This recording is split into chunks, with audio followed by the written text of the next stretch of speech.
We've just spent a couple of days here in the island of Crete and we found ourselves loving this island in the middle of the Mediterranean so much. This might be the most underrated island in Greece. It's not only the food, it's also the natural beauty, and there's so much history in this island. Let's rewind and see what we did in Crete.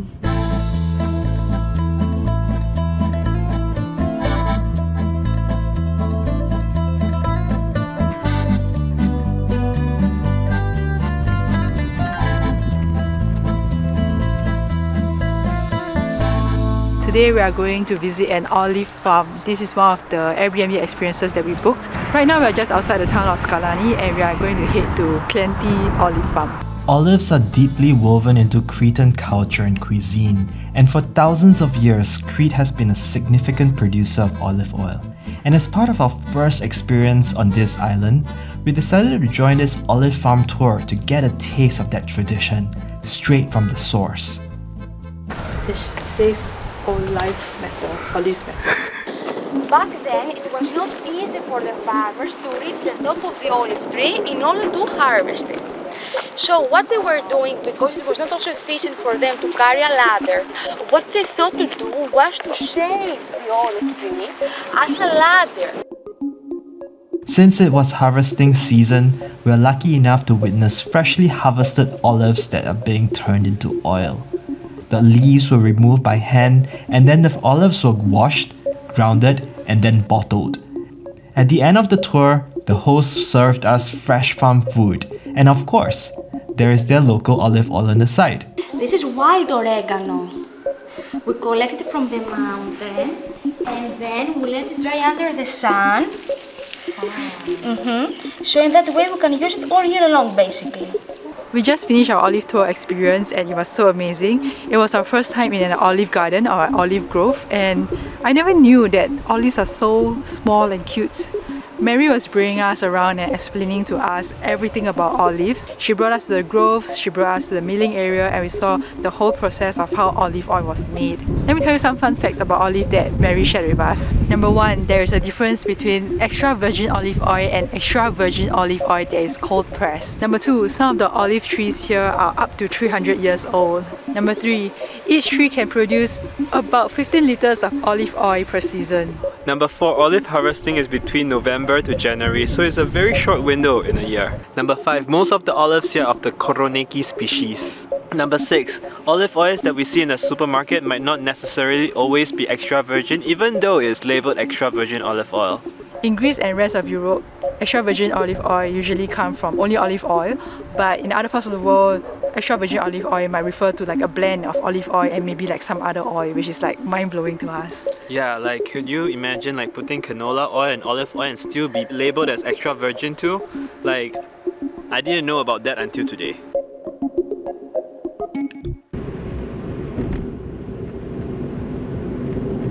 Good morning everyone, today we're going to do a road trip to Chania.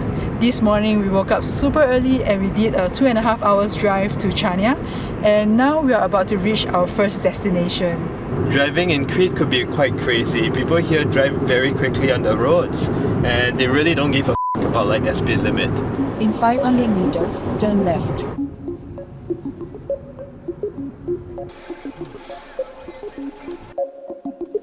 Oh my gosh, these goats are crazy! Oh my gosh.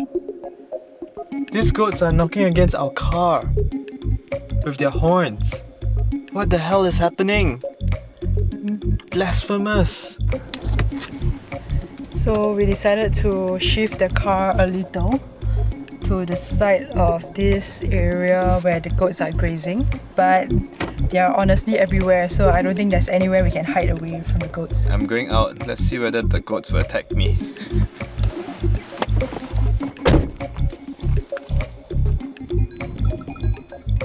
We are here at Seitan Limania and there are about 50 of them, and these goats are maying all around. They have these bells as well that makes this really nice sound, but like it's kind of annoying if you're a goat.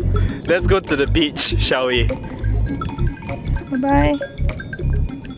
Oh, finally. You can see like the water right down there. It's actually quite beautiful, no? Yeah, we're gonna try to take a dip. Hopefully it isn't too cold. We got here early in the morning, so there's no one here.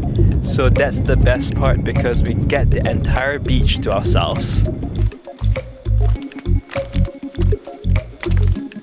Going down this slope would be quite difficult though because none of it is paved and it's kind of rocky to go down. Finally, after a kind of short but treacherous hike, we are at the beach.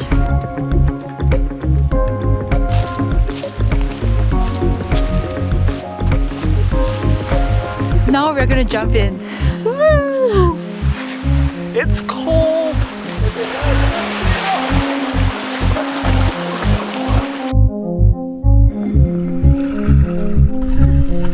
The water is so blue.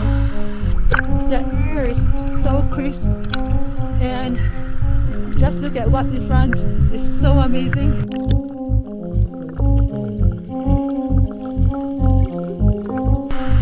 The water is really cold, but after a couple of minutes in the water, you get used to it and it's not cold anymore.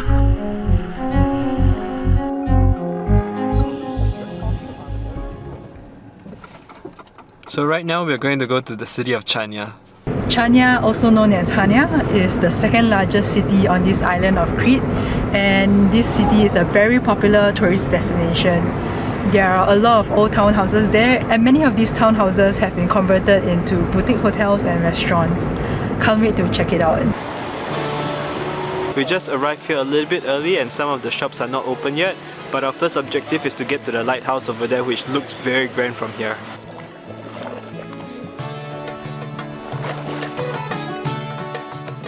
This port is really beautiful. It is lined with a row of shops, and when you look across into the water, you can see a fort and you can see a lighthouse. And when you look down into the water, you can see all the way to the bottom. You can see the rocks because the water is so clear. Yeah, it's splendid to be here today. It's 18 degrees right now in this weather and just really pretty.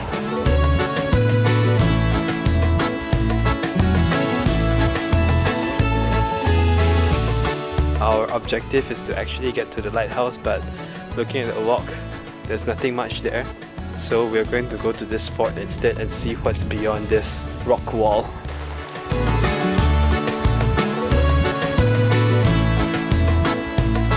This seawall is really nice and old, and it's the remnants of the old Venetian port of Chania or Chania. It's actually high tide right now and the water levels are not as high. In fact, it's only as high as the foot of the seawall.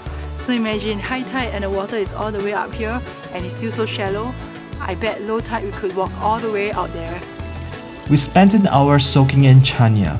The architecture feels like a living postcard, with pastel townhouses and faded windows that are shaped by centuries of Venetian, Ottoman and Greek influences.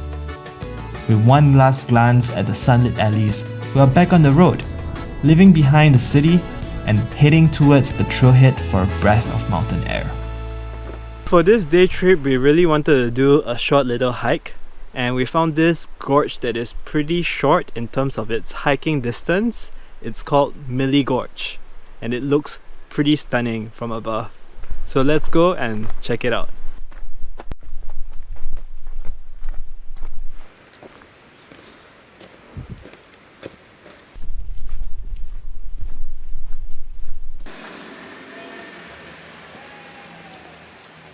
Hello. Meow, meow, meow, meow. I just don't understand. All of a sudden, as we were walking through the ruin, 4 cats decided to pop up at us. I think. Meow meow.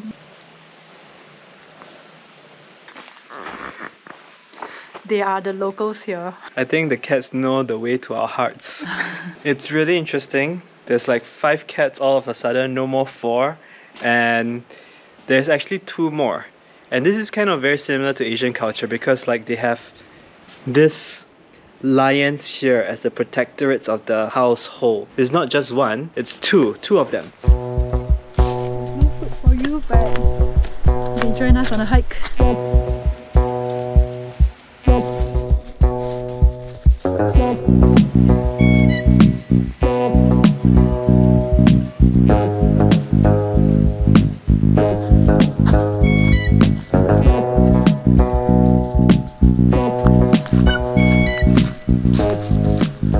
This pretty cat, which we've named Mili, has followed us all the way, even through the leaf litter, through the rocks and everything. Can I say hi? Meow meow, say hi. Meow hi. Meow meow meow meow meow meow meow. Hello. Okay, let's go. I think we took a wrong turn and we went to the banks of the river, and this path itself isn't like the most straightforward path. There's a lot of leaf litter, and at some point of time I got my feet like soaked. So Why is he hissing? hissing means there's predators usually. Oh, sound. Oh, that's normal. Huh? That's pretty normal.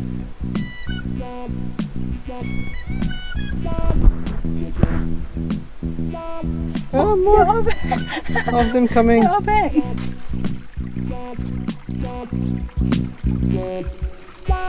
This gorge is really pretty, but I think it would have been more beautiful if we went by the correct side.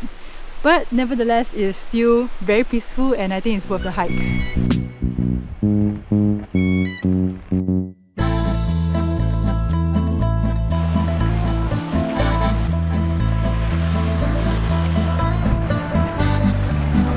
We just parked our car at Rethymno, and this is really beautiful with the sunset because there's a lot of puffy clouds. Now we'll go and spend the next hour to explore the city. There's a quiet magic here. From the winding seaside roads to the view of the fortress from above, Rethymno doesn't shout for our attention. Somehow, the light hits differently here, and as we walk through the streets, we begin to fall in love with the city. So while Chania has this old Venetian style, Heraklion feels a little bit more cosmopolitan, a little bit more modern. Rethymno's is just really quaint and charming. I love it much more here.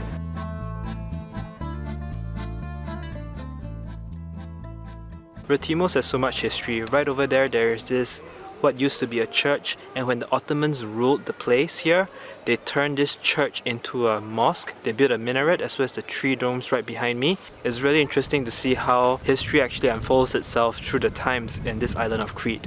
The sun has already set and it's getting late. I guess this is where we'll end our road trip. We're just going to end it here and we'll head back to Heraklion.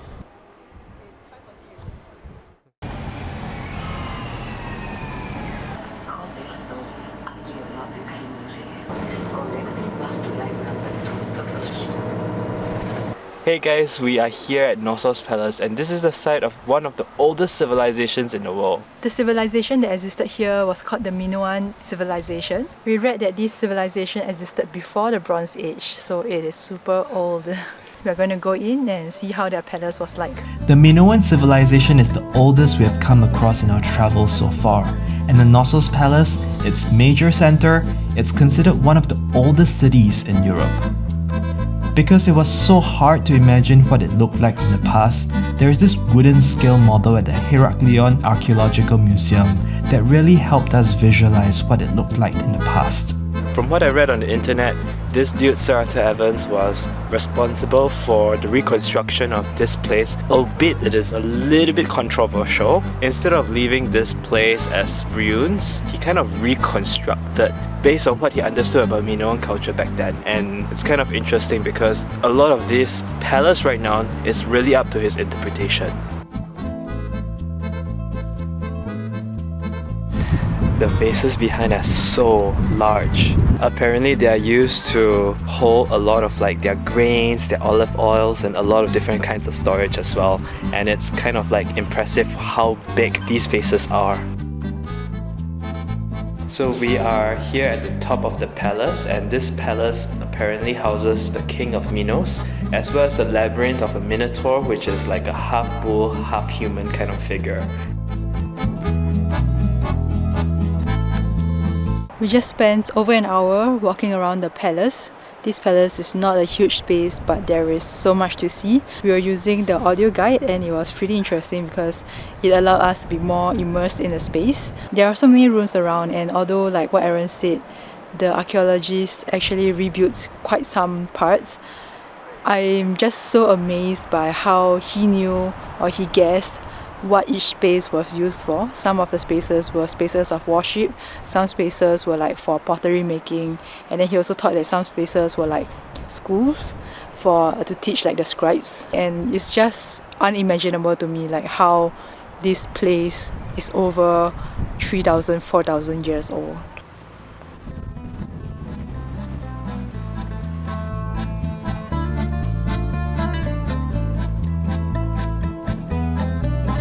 So we are walking around Heraklion and it's going to be about 12 o'clock soon, and things are just starting to spring up and be open. It's a Sunday and I'm finding this walk so far pretty pleasant.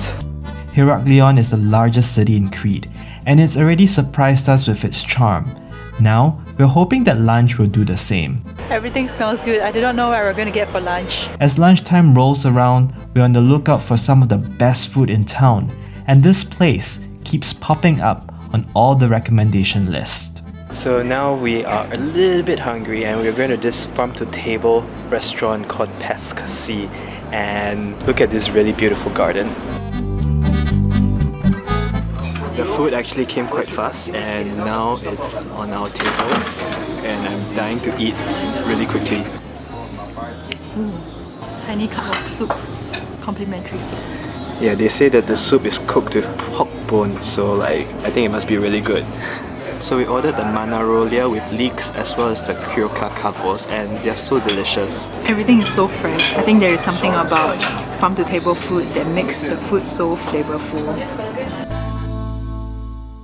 They also gave us some homemade lemonade as a taster. So with olive oil. Oh, thank you. Thank you. Walnuts and cinnamon. did we order this? Did we order this? This looks so good. I don't even know what it is. But it's like a taster and it's like such a huge plate. It's a form of dessert I've never tried before. I thought it would be cool, but it's quite warm. And there's like this very comforting texture to it. And then on the top there are like nuts. And then there's this extra crunchy texture on top. Wow, I'm just so satisfied by how fresh everything is. Each of these plates are like about 10 euros or so, which is not too bad. But we are going on a 90 Singapore dollars budget per day, so we have to kind of ration a little bit. And this was indeed a very satisfying meal. I love it. And just like that, our adventures in Crete comes to an end. We still have a few more days here in Crete, but we'll be spending the next few days working from our Airbnb. Check out our next video for that. Crete is such a huge island in the middle of the Mediterranean, and there's so much to explore, but we have to save that for our next adventures. That's it for Crete. We'll see you in our next video. Bye!